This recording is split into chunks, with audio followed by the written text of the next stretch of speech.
Hi everyone. So in our lesson today, we are going to discuss thoroughly and in depth the chemistry paper 1 tab trial exam. Now before we start with our lesson, I would like to say this. Chemistry can sometimes feel abstract, full of complex principles, formulas, and let's not forget equations. But what if I told you that the very principles we are about to explore today in this lesson are all around you? From the vapor you see from dry ice used for freezing ice cream, to the soaps we use for cleaning, and the metals we use for construction. All of these are fundamental concepts of chemistry that govern our world. So by the end of the lesson, you will not only be able to understand all the questions discussed in this paper, but you would hopefully gain a newfound respect of chemistry and its importance in our lives. On to our first question. When warmed, solid carbon 4 oxide changes directly into a gas. It does not become a liquid. Part A. Use the kinetic particle theory to describe the changes in movement and arrangement of the particles during this change of states. Okay.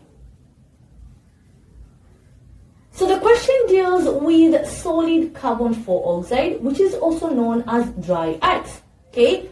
It highlights a special property of it called sublimation, where a solid turns directly into a gas without becoming a liquid first. Now part A asks us to use the kinetic particle theory to describe this change. Actually, we're being asked to use this theory to explain two things.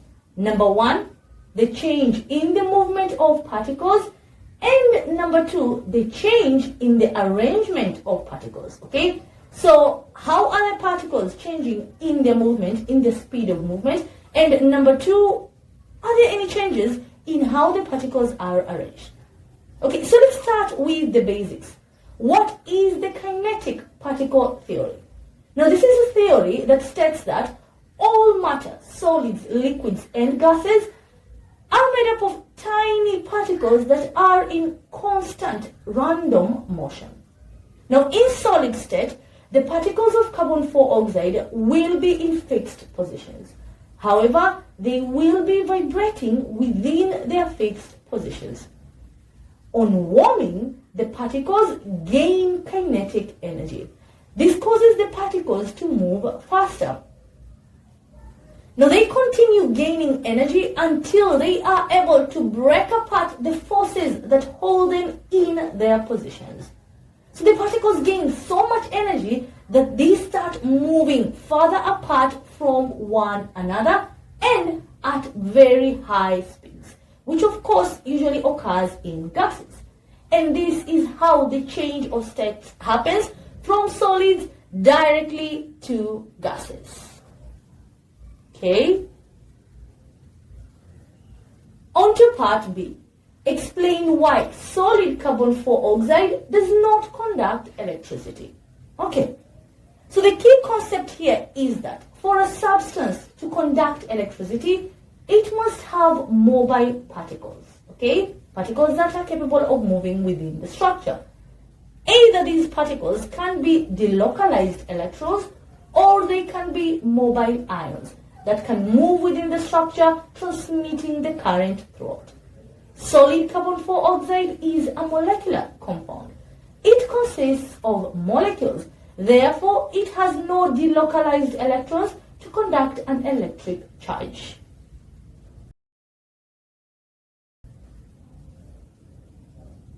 Question number 2. At room temperature and pressure, hydrogen fluoride is a liquid with a boiling point of 20 degrees Celsius, whereas hydrogen chloride is a gas under the same conditions with a boiling point of negative 85 degrees Celsius. Explain. Okay.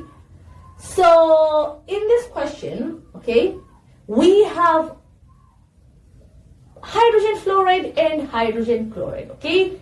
And these two are both compounds of hydrogen. So we are having a hydrogen hydrogen reacting with a halogen. In one case it's fluorine, in the other it's chlorine. Okay. The key difference is that the physical state of hydrogen fluoride, okay, at room temperature is liquid, while that of hydrogen chloride at room temperature is gaseous. Now this comes down to the type of intermolecular forces that are present between their molecules, or simply put, the type of bonds that are present. Both hydrogen fluoride and hydrogen chloride are made of molecules, okay? So you're going to have bonds that are present within the molecule itself, holding the atoms together in the molecule, and you're also going to have bonds present within the molecules, okay, between one molecule and another. So let's start with the basics as usual. Both hydrogen fluoride and hydrogen chloride are formed by covalent bonds, right?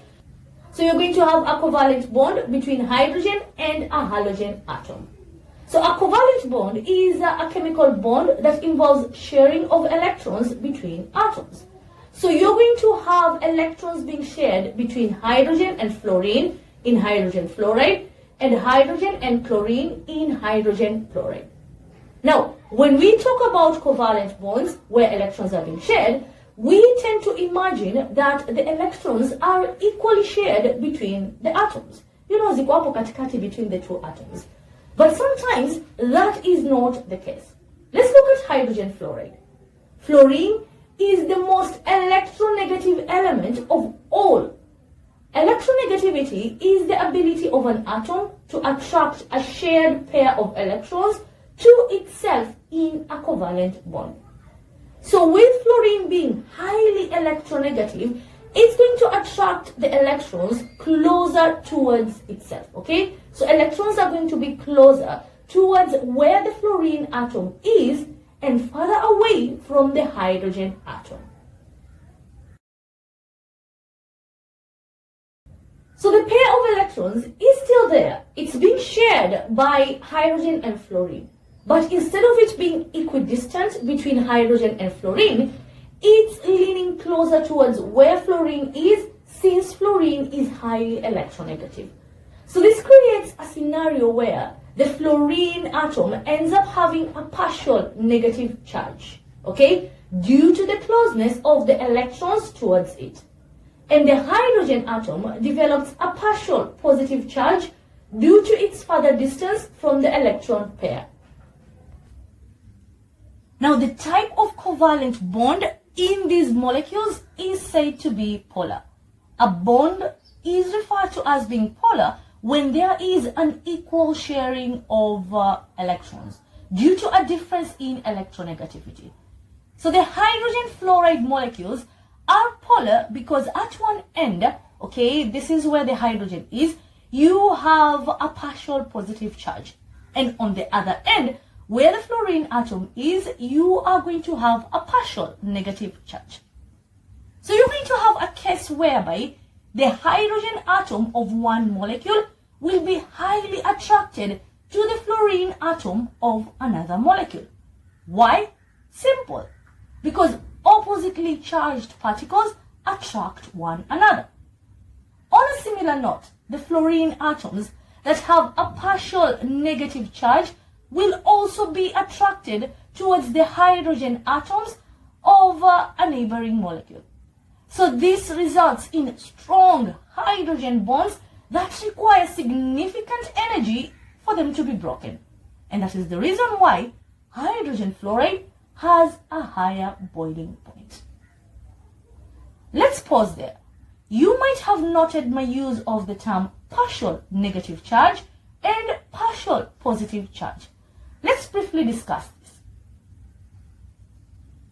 In general, when we say that a particle has a positive or negative charge, it implies that it has either lost or gained an electron and therefore formed an ion. And ions have charges. Either they are positively charged or negatively charged. In this case of ours, were there any electrons lost or gained? Nope, there were not. What happened is that we simply have electrons that are not being shared equally between two atoms. the more electronegative atom has just pulled the electrons closer towards itself, which has resulted in a slight negative charge surrounding the atom. But this is very important. There has been no transfer of electrons, and therefore we use the term partial negative charge and partial positive charge. Now coming back to the hydrogen chloride, this will also be polar, with the hydrogen having a partial positive charge and chlorine also having a partial negative charge. But the chlorine atom is larger than the fluorine one, okay? And it's less electronegative. And because its electronegativity is not quite as strong as that of fluorine, it doesn't form the strong hydrogen bonds that are present in hydrogen fluoride. So you simply end up with weak intermolecular forces of attraction between the polar molecules. These are weak forces, and they can easily be overcome at room temperature, hence making it a gas. Now, one last thing I'd like to mention as we round up this question. Hydrogen bonds are formed when hydrogen bonds with one of these three elements: fluorine, oxygen, and nitrogen, or simply put, FON. Okay? So if you have hydrogen bonding with fluorine or with oxygen or with nitrogen, you end up having hydrogen bonds. Why these three, you might ask? Because these elements are the most electronegative elements that are present on the periodic table. So this means that when they are in a covalent bond with hydrogen, they will pull the shared pair of electrons towards their atoms, forming hydrogen bonds. Got it? I hope so. Let us proceed to part B. Now in part B, we are being told that water is the most abundant compound on Earth. Much of the chemistry of water is influenced by its polarity and its ability to form hydrogen bonds. Polarity can be explained in terms of electronegativity. Roman 1. Explain the term electronegativity. Okay, we have just been discussing this. So electronegativity is a measure of the ability of an atom to attract a shared pair of electrons to itself in a molecule. We talk about the electronegativity of fluorine because when fluorine is sharing electrons with, let's say, another atom such as hydrogen, it's going to pull the shared pair of electrons closer to where it is, making it electronegative. Roman number 2. Why are water molecules polar? Okay. Now, water molecules are polar because in a water molecule you have hydrogen and oxygen is more electronegative than hydrogen. So this means that the oxygen atom will pull the shared electrons closer to itself. This will end up creating a partial negative charge on the oxygen atom and a partial positive charge on the hydrogen atom. There we go.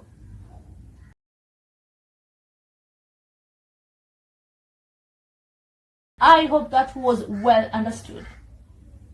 Moving on to question number 3, part A. An element has two isotopes, B1 and B2, with mass numbers 28 and 29 respectively. An accurate value for the relative atomic mass of the element is 28.09. Calculate the percentage abundance of each isotope. Okay, so we have been provided with the RAM and we are supposed to calculate the abundance of each isotope in percentage. Now, some elements have isotopes, which are simply atoms of the same elements with the same number of protons but different numbers of neutrons. Now, because they have different numbers of neutrons, it results in them having different masses. So at the end of the day, we are still talking about the same element, but the atoms are different because they have different numbers of neutrons, which results in them having different atomic masses. Now in this question, we have been provided with the relative atomic mass, but we need to find the percentage abundance for each. So we are going to set up our expression as such in order to solve it. So let X be the percentage abundance of B1. Remember, we don't know. We don't know the percentage abundance of B1. We also don't know the percentage abundance of B2. So we're going to use the value of X as the percentage abundance of B1. Now, because the overall percentage is 100, for B2, we are simply going to take 100, which is the overall percent, minus X, which we assigned to B1. So, unaweka hapo in your expression and you solve for X. And if you do so, you end up having the following. Percentage abundance of B1 is 91%. For getting B2, you simply take 100 minus 91, whatever remains, that is 9%, B2.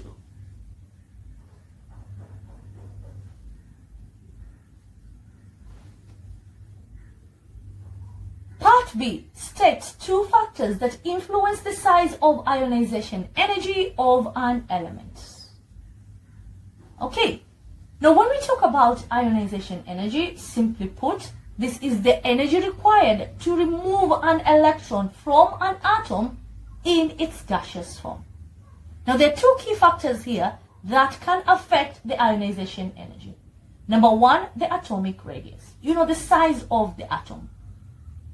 The smaller the atom, the stronger the attraction between the positive nucleus and the negatively charged electrons. Therefore, more energy is required to remove the outermost electrons.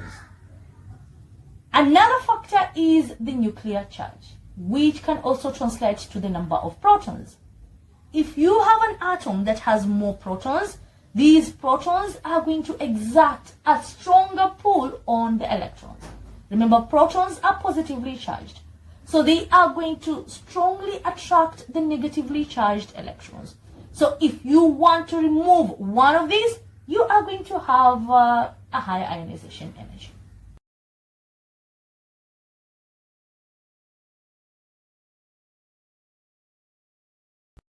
Question number 4. In an experiment, decane is cracked to form products A, B, and C. By the way, before I continue, I would like to say this. If at any point you would like to tackle the questions by yourself before confirming the answers, do the necessary. Just pause the video, take whatever time you need, and then resume. Part A. Product A gives a squeaky pop when ignited with a burning splint. Identify product A. Okay. So in this question, we have cracking of decane. Cracking is the process of breaking down large, complex hydrocarbons into smaller, more useful molecules. Okay. So part A, we are being told that product A gives a squeaky pop when ignited. This is a classic test for hydrogen gas. Therefore, A is hydrogen. Part B. Product B has the relative molecular mass of 98 and decolorizes aqueous bromine. Suggest the molecular formula for B. Explain your answer. So 1 mark for the molecular formula and another mark for explaining your answer. Okay. So part B provides us with 2 hints. Hint number 1, product B has the RMM of 98. Hint number 2, it decolorizes bromine water. Now with the second hint, we know that product B is either an alkene or alkyne, since both of these are unsaturated and they will decolorize bromine, although the reaction is faster with alkenes.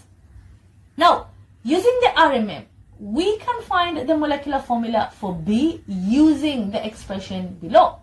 CnH2n equals to 98. Remember, this is the general formula for alkenes. Okay. Next, let us introduce the relative atomic masses of carbon and hydrogen. That of carbon is 12. That of hydrogen is 1. So this will give us 12n plus 2n equals to 98. 14n equals to 98. When we do the necessary, n equals to 7. So if n is equal to 7, that means the molecular formula will be C7H14, which is a valid alkene. Specifically, this is heptene. Now, if we were to try and do this with alkynes, we'll follow the same steps. General formula for alkynes is CnH2n minus 2. If we continue with the calculations, our end value for n will be 7.14. This is not legit. The value of n must be a whole number, since it represents the number of carbon atoms in the molecule.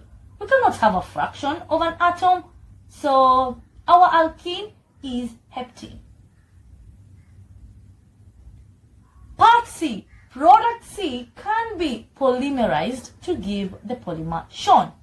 Okay, so that is our polymer. Draw the structure of product C. So we have been provided with a polymer. This polymer was formed from product C. That makes product C our monomer. So first we are going to introduce double bonds there, remove those bonds, and voila, we have our monomer. Now I want you to remember one thing. When creating the monomer or when drawing structures of hydrocarbons, just remember each carbon atom can have a maximum of 4 bonds only. So if you were to count the number of bonds of each carbon atom, you'd notice they are 4. So 1, 2, 3, 4. And that is how you know you are on the right track. Now one thing I'd like to add is this. If, for example, you have such a question that has several parts, and one part has you confused and you don't know how to handle it, just proceed to the next question and it might give you a hint. So for example, if ulikuwa umelemewa na part B, endelea part C. So we know that we have decane, okay? On cracking it, it gave us A, B, and C. A was easy to identify, and that is hydrogen. Tuseme B imekushinda, haujui, and you've identified C as propene. So for us to identify, B, all we need to do is take off the atoms of the product A and C from decane, and whatever remains gives us B. See how easy that was? Process of elimination. Ama namna gani, my friend?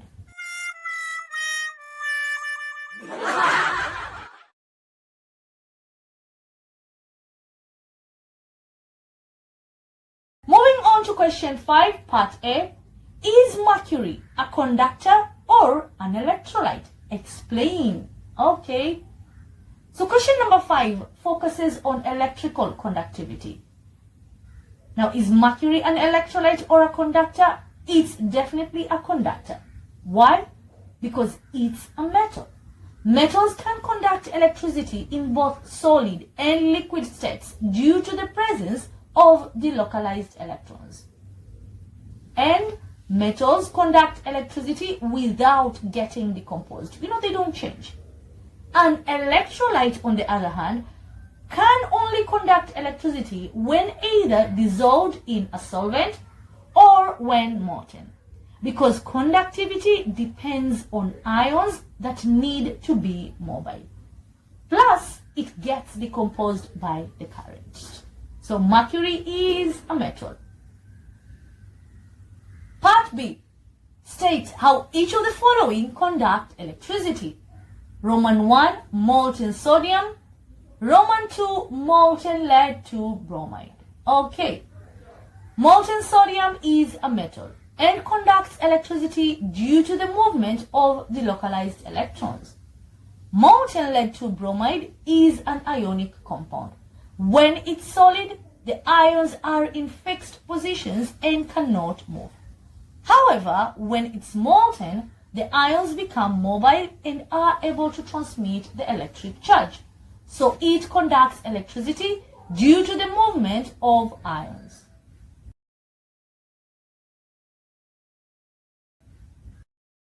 Part 6. Calcium carbonate is heated in a closed container. Okay. So we are having thermal decomposition of calcium carbonate.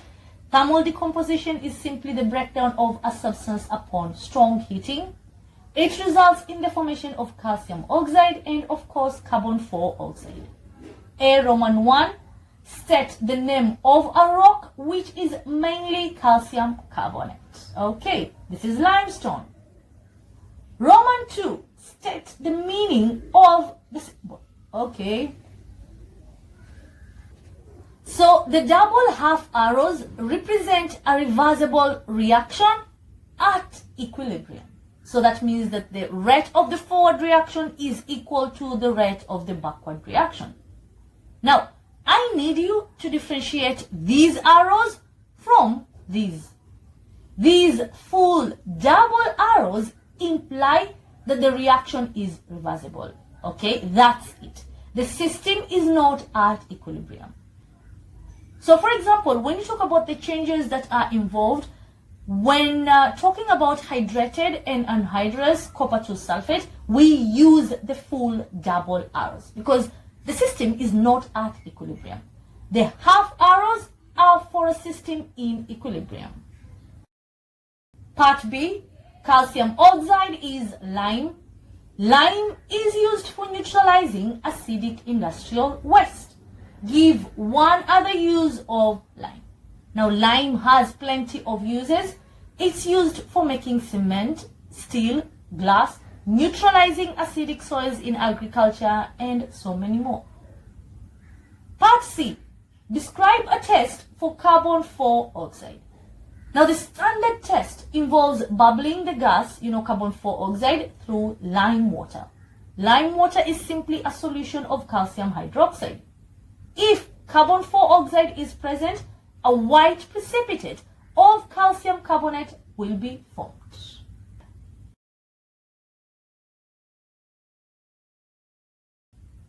Moving on to question number 7. In an experiment, 1.04 grams of iron were heated in a stream of dry hydrogen chloride gas. The mass of the solid product formed was 2.354 grams. Part A. Write an equation for the reaction. Okay, so there is our equation. So we are going to have iron reacting with hydrogen chloride gas to form iron 2 chloride and hydrogen gas. Part B. State the color of the product formed. The product formed will be green in color. Iron 2 salts tend to be green. Part C. Calculate the Roman 1 maximum mass of the product formed if hydrogen chloride gas was in excess. Okay, so the relative atomic masses of hydrogen, chlorine, and iron are provided. Now, I want you to understand this bit. Okay, what we are going to determine in this particular question is the theoretical yield of iron 2 chloride. Yani, if in theory we had a mass of 1.04 grams of iron and we used excess hydrogen chloride gas, then the question is simply asking you what mass of the product would we expect, okay, in theory. Now, the information regarding iron 2 chloride that we have been provided with is not sufficient for us to directly determine this. So that means we are going to take an indirect route. Number 1, we are going to calculate the moles of iron, right? So how do we do so? By taking the mass over the relative atomic mass of iron.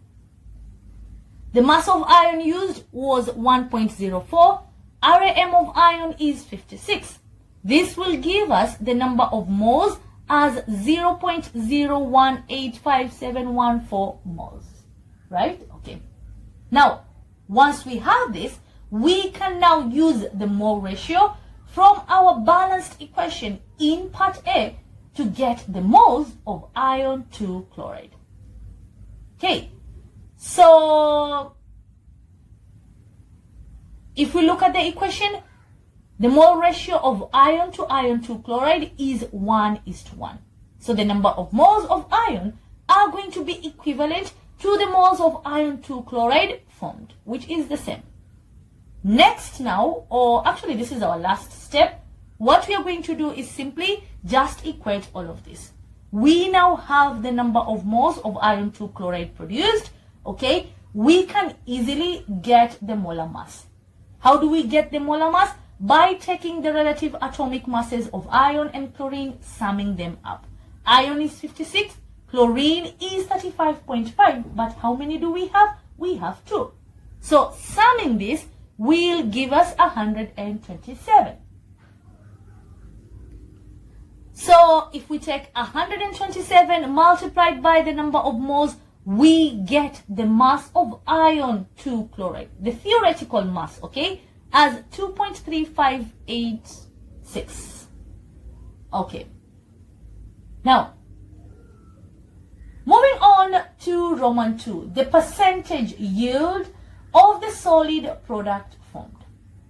Now, when we talk about the percentage yield, it can be calculated using the following formula. Actual yield over the theoretical yield times 100%. Now remember, the actual yield, the actual amount, the actual mass of iron 2 chloride produced was 2.354 grams upon Newton power. But theoretically, what we calculated is that. Now, if you look between the two, you can see there's a slight difference, okay? So, yeah, we want to know, in theory, this is what we should have gotten. But in reality, this is what we got. So, using this formula, we can get the percentage yield, and that will give us 99.8%. Roman number 3, comment on your answer in C1 above. Now, the commenting, you are supposed to state the reason why there's a discrepancy. Why is there a difference between what we should have gotten and what we did actually get? Okay? Now, if you look, you're going to note that the theoretical yield is more than the actual yield. By the way, in most cases, the theoretical yield, ile ya theory ya kufanya, is actually more than what you get if you did the actual experiment. Now, there could be several reasons for this. Maybe not all of the iron reacted. Hata kama, hydrogen chloride gas was used in excess, maybe still not all of the iron reacted. Or maybe some of the iron had already started to rust, okay? Maybe some of it had rusted and therefore less of it took part in the reaction. So that at the end, instead of us hitting the 100% mark, we got 99.8. What is the difference, by the way? Very small one, right? Yeah, but still there.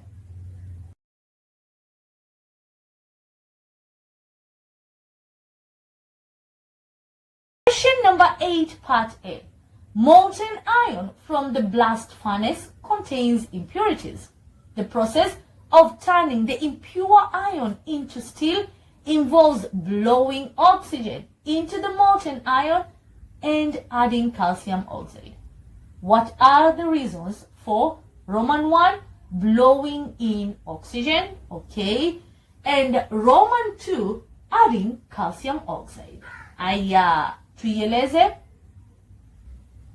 Now, when it comes to obtaining iron, there are 2 processes that are involved. The first, of course, is the extraction of iron, where iron is extracted from its ore. After the extraction, you have purification, okay?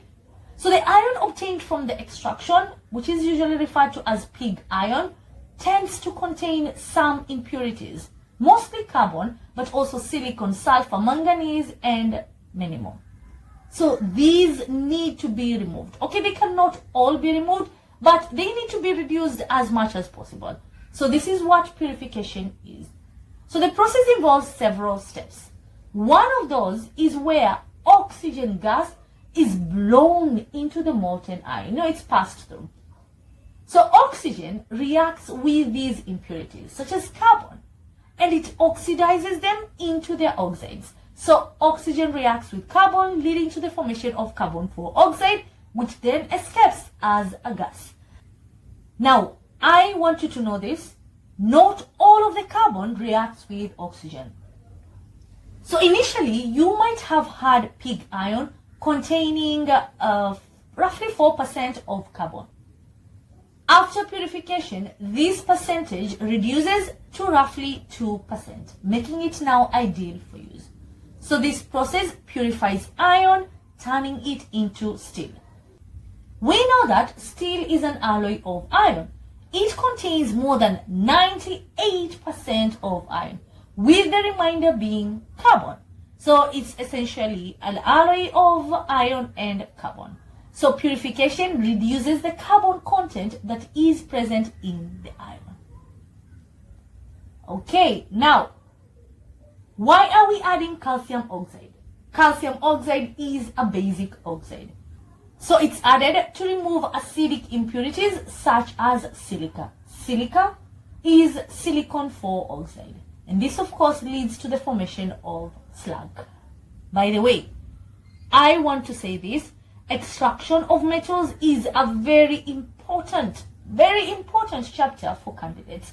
If you're having a challenge in this, I have a whole playlist not only explaining the extraction processes of all 6 metals, but also tackling past KCC questions on these.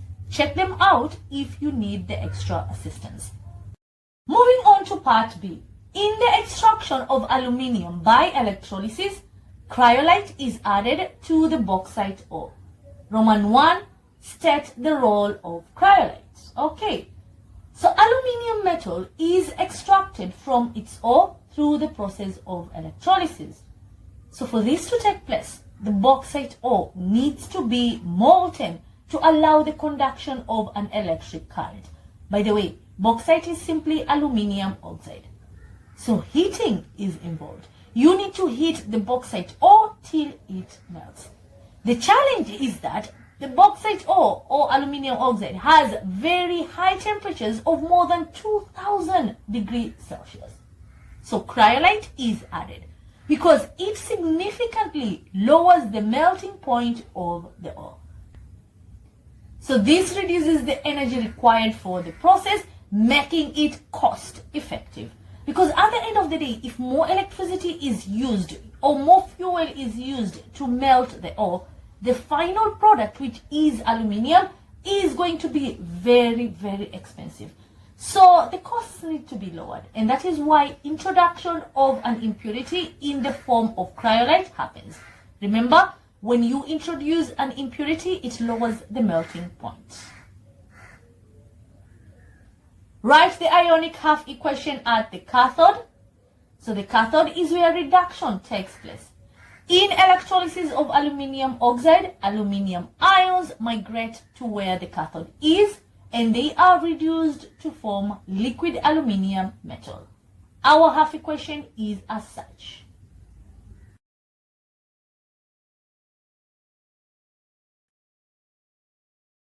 Question number 9, part A. Give the general name for the substance whose structure is given below. That, of course, is the soapless detergent. As you can see, we have the sulfonate group over there. Part B. Which part of the structure is water soluble, oil soluble? Now, the water soluble part of the molecule is the ionic head. This is the structure where you have the sulfate group with the sodium ion. As you can see, it's polar, so it's going to be hydrophilic, water-loving. Okay, so it's going to be soluble in water. The oil-soluble part is the long hydrocarbon chain, which is represented as RCH2. This part is non-polar. Okay, it's not polar, and it's hydrophobic. It's water-hating. So it's going to be soluble in oily substances.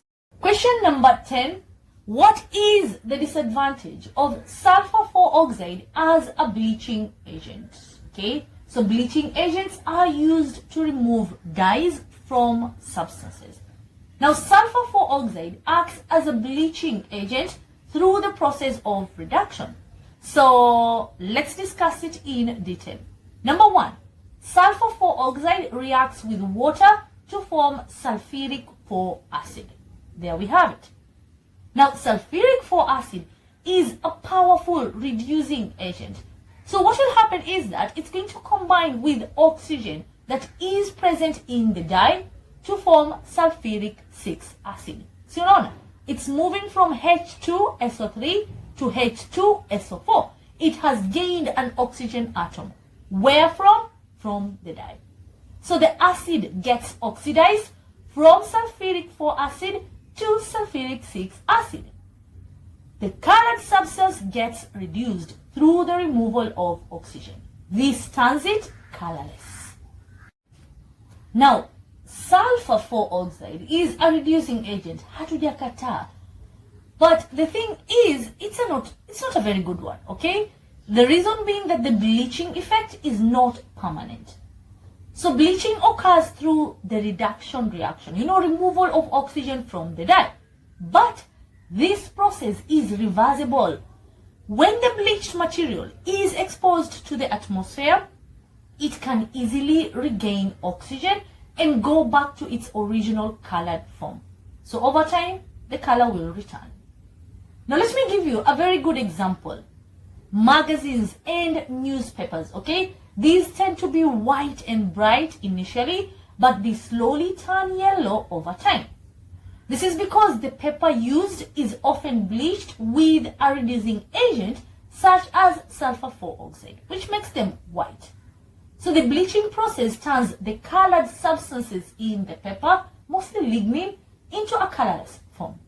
However, as stated, the process is not permanent. When the paper is exposed to air over time, oxygen in the air acts as an oxidizing agent. So they regain oxygen and they go back to their original colored form. As a result, the paper turns yellow again. And this is why sulfur 4 oxide is not suitable for materials that need to remain permanently white. Question number 11. Trona is a double salt of sodium with the following formula. The trona is collected, dried, and heated to convert it to soda ash. Roman 1. Write an equation for the decomposition of trona by heat. There we have it. Roman number 2 states 2 uses of sodium carbonate. Now there are so many uses, okay? Manufacturing of glass, okay? Softening of hard water. And I want to say this. Don't just write softening water. No, it's softening hard water. So any correct answer applies.